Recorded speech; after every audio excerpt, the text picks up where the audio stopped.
Why you should release that big bass. You know, every once in a while, if you fish long enough, something special happens. You set the hook, and suddenly your rod bends more than usual. The fish pulls harder than anything you've ever felt before. It digs for the bottom, shakes its head, and for a few seconds you realize this one's different. And when that big bass finally slides into the boat, your heart's pounding. You're looking at something rare. Not just a big fish, but a survivor. Most anglers don't realize just how rare that big bass really is. When a bass first hatches, it's about the size of a grain of rice. And thousands are born every year in every lake. But nature's tough.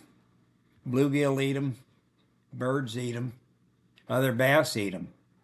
Even the damn insects take their share. And by the time that first year passes, more than 90% of those fingerlings, they're gone. They never even got a chance to grow. Of the few that do survive, most will live their entire lives, never get bigger than a pound or so, and many will never, ever reach that 3-pound mark. But the fish in your hands, that's an extraordinary fish. It survived the birds. It survived the droughts. It survived the predators, the hot summers, the disease, and countless anglers throwing hooks into the water. Year after year, it beat the odds. A bass that weighs 6, 7, 8 pounds or more might be 10 years old, or even older in some lakes. Think about that for a minute. You're not just holding a fish, you're holding a decade of survival. But sadly, this is where many big bass meet their biggest challenge of all. It's us. I've seen it happen too many times. A big bass gets caught and suddenly becomes a traveling trophy. In and out of the live well, pulled out just to take a few more pictures, back in again. And then at the end of a tournament, gets stuffed into a plastic weigh-in bag with another 4 fish. Sometimes it'll sit in that bag 5, 10 minutes, waiting its turn for the scale. And then it's back in the bag again in a short boat ride out into the lake, and then it's released.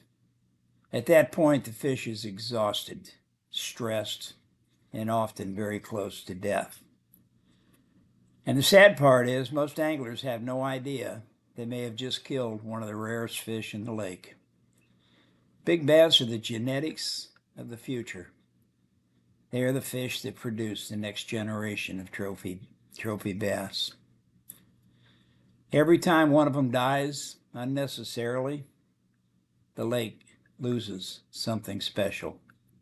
So if you're lucky enough to catch a big bass, here's the best thing you can do. Lift it carefully out of the water.